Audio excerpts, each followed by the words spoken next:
This was a great question from a recent Unstucking Academy Q&A, differentiating between Fawn and Appeasement, and then bringing in a deep discussion of dissociation and recovery. I want to share with you, and I'm really curious what you think. I always ground my thoughts in the polyvagal theory primary source teachings, but this is one area where I split off from the polyvagal orthodoxy. Hi, I'm Justice Sunseri. I am a therapist and coach who helps you live more calmly, confidently, and connected without psychobabble or woo-woo. Welcome to Stuck Not Broken. This is, of course, not therapy, nor is it intended to replace therapy. Oh, and I removed as much of the students' audio as I could, and I replaced it with AI versions of their questions and discussion. I am struggling to understand Fawn and Appease. I've only just begun the coursework, but would like to hear your thoughts on that. I deviate from the official polyvagal Institute and Dr. Porges' doctrine on this, okay? I deviate a bit. So in the book, I believe it's this one, Our Polyvagal World, which is written by, him and his son. They lay fawning out as flight and fight plus shutdown. But flight and fight plus shutdown is also freeze. So in very generic terms, they're suggesting that freeze and fawn both have the same underlying autonomic activation. I personally don't like that. To me, fawning is a behavior. It's something that we would recognize as a behavior or a way of thinking. It's prioritizing somebody else, making sure their needs are met as a way to placate them. That is a specific behavior I think comes from shutdown. I would argue that fawning as a behavior is a solution to someone being, not a solution, but an adaptation to chronic and deep and severe shutdown or freeze activation. So I look at this as someone is in a situation that is severe, like an abusive home, hostage situation, something that they cannot escape. And their state is chronically shutdown or freeze. I argue there's got to be a lot of shutdown in there. And so to adapt to that state and get their needs met, they fawn as a way to get their needs met and deal and reduce the amount of danger and the amount of life threat in the situation. So that's how I conceptualize it, because one could have flight, fight, and shutdown active at the same time and not fawn. So it doesn't make sense to me that fawning and freeze could have the same underlying neural pathways unless we look at fawning as a behavioral adaptation to shutdown or freeze. So same thing with appeasement, which I'm a little bit more on board with. Appeasement is, again, very contextually driven and behaviorally focused. The context would, again, be a situation where they cannot escape, can't fight, can't run away. Shutting down is not going to work because they won't get their needs met. They'll die. So appeasement, they conceptualize in the book as a combination of all of the states active at the same time. In particular, in a situation like a hostage situation or a kidnapping situation where they can't escape. And so one would appease, which is a general set of behaviors. They would appease in order to reduce the amount of potential life threat in the environment from the captor, and the appeasement would also help them get their needs met. I would argue that appeasement comes from significant freeze or shutdown. I would argue more shutdown personally, because when one appeases or fawns, they are they're really they could potentially be very much acting in ways that are not in alignment with their true values, like very much. I mean, they're pretty disconnected from themselves at that point. To me, that means there's a ton of shutdown and probably dissociation happening, which leads to these behaviors to get their needs met. Could a fawn or appeasement behavioral adaptation be a way to potentially lessen the other person's defensive states in your own interest? Yeah, exactly. That's what I was trying to say. Exactly. Yeah, these are strategies, and not like someone's not like blueprinting this stuff out.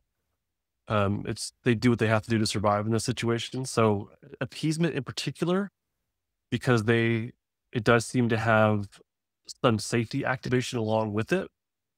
So this person who can appease, they can utilize all of their states in these situations, and they can come across as a friend to the captor or as an ally.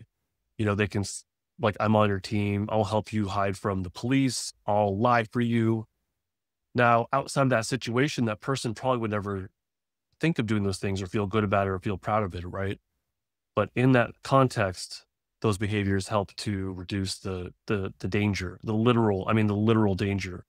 So they might help that captor temporarily just bring their fight activation, probably their rage, come down enough to where that the person who is appeasing or fawning can, get through the day. So, with appeasement, then, you would need some amount of social activation and thinking available, whereas in fawn, that might be different. Yeah, you nailed it. So appeasing is I don't think it's a true social connected empathy. I don't think it's a true like ventral vagal state. And we could talk about it. That is more complex, but like, I don't think it's a true connection. It's a pseudo connection, like a fake connection. Or I don't know, maybe the person does truly feel it. I don't know. I don't know. I can't get that far into it, but regardless, there does seem to be some ventral activation in there to come across as a friend. And then with fawning, it's not friendship. It's more like, I'm invisible. I'm not a threat. Don't pay attention to me. So if a person is receiving appeasement behavior, then they're being co-regulated by it to some extent, right? Yeah, exactly. You nailed it. So there has to be, like, if someone can smile at their captor or use their vocal prosody to calm them down, there has to be some sort of ventral activation. So yeah, and it's very much a one-way thing, I think. The person appeasing and using those strategies is getting their needs met, but they're not receiving co-regulation. It's very much I'm giving you this. And the captor or the abuser, they're receiving it, not consciously. They're not like feeling empathy and love. They're not, like, it's not like that, but their defensive activation must come down enough to just, get to that situation. The way I think about this, and I don't know how to talk about this honestly, so I'll try and I'll stumble. But in my mind, though, when we get deep enough into a shutdown state, this is my assumption. I have no evidence for this. This is how I think about it. Okay. When we get deep enough into shutdown, there's dissociation. We disconnect from ourselves. And that could lead to, in severe cases, dissociative identity disorder. That could lead to derealization, depersonalization, like really just disconnected from the self. But we still have to function. We still have to get our needs met. We can't live in a dissociated state very long at all. Like a truly, dissociated, or let me start over. When we truly shut down, we collapse. We play dead. We cannot survive in that state. So our bodies, human bodies in particular, seem to have this ability to disconnect from what's happening. So even though it's a huge shutdown, psychologically or in our brain somehow, we can dissociate and then keep going somehow. And through that dissociation, we can actually take on what looks to be like a new personality. So that person the person who's appeasing, they're so disconnected from their authentic self. They have to take on this new personality. I don't know how else to say it. This new system, values, way of thinking, way of feeling, way of acting.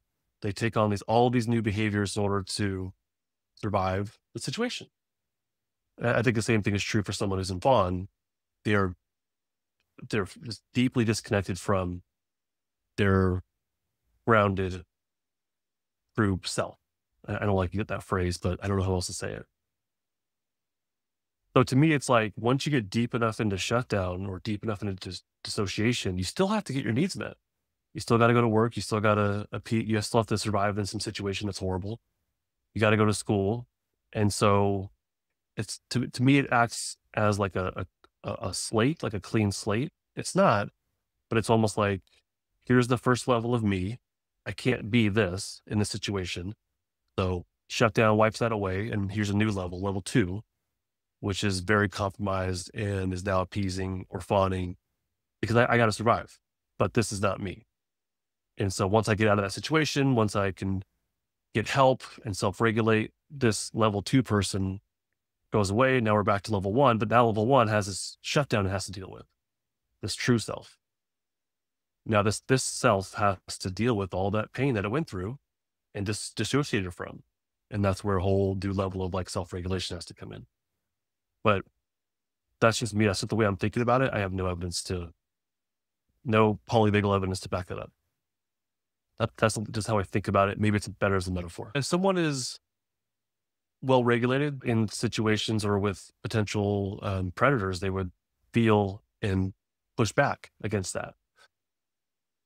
But if it's a situation they can't escape, or if they were raised in a situation they couldn't escape, couldn't fight from, couldn't even successfully shut down in, well, what other option do they have but to kind of like give themselves this dissociative blank slate and bring in a new personality? Although sometimes I do think it is a literal new personality, but it's just to get through the day, to get through until they get to safety. It's almost like I don't know how to talk about it. It's almost like a reset. It's like a version 2, but version 1's still there. It's just like way deep down. And we have to go through version 2 to get back to version 1. I find that fascinating. How does this relate to unstucking, recovery, and going from version 1 to version 2? I wish I had a great answer, but I don't have enough. I've worked with people who are dissociated, but not, well, actually, that's not true. I've worked with a couple people that have severe dissociation. It's someone who's in level 2, like severe dissociation, and has this new almost personality. Would they be able to, I don't know if they'd be able to use they need literal safety. Okay, great. So now once they have literal safety, would they be able to self-regulate? Would they be able, they'd have to come out of that severe dissociation first. And then once they do that and they're reconnected their body, well, crap, now we got to deal with all this shutdown stuff. And that's going to be severe because it's connected to numerous long-standing traumas, traumatic incidents probably. And then once you come out of shutdown, now it probably wouldn't even be just shutdown. There'd probably be a ton of freeze too.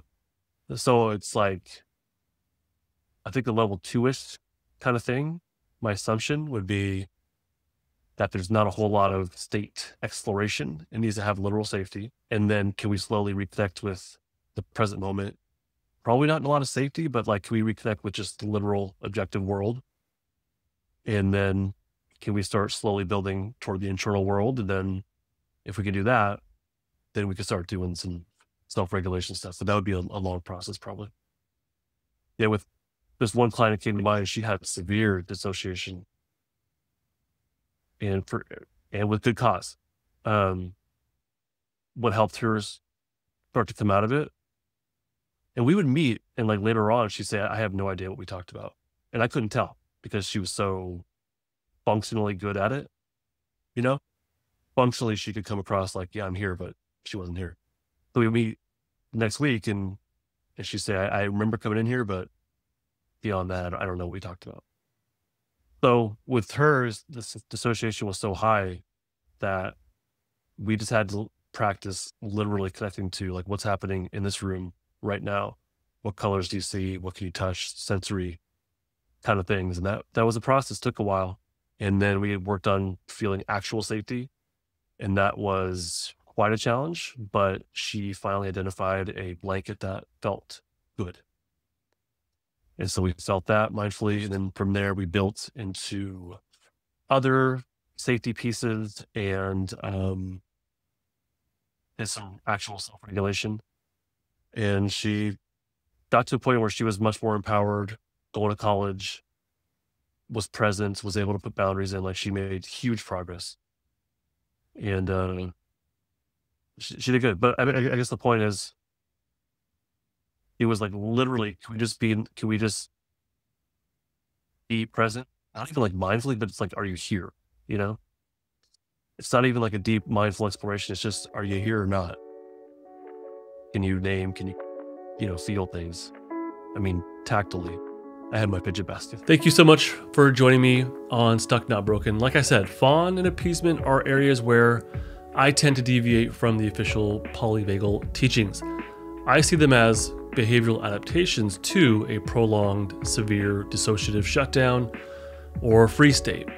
But what do you think? I've also created a free resource for you in the Members Center that may help you keep track of the official polyvagal primary and mixed states. It's the polyvagal one-pagers, and it'll help you to understand the polyvagal theory foundational elements, including the primary and mixed states. I'll have the download for you in the description. You can also download all my free stuff in the Member Center, which I will also link for you in the description. Thanks again so much for joining me.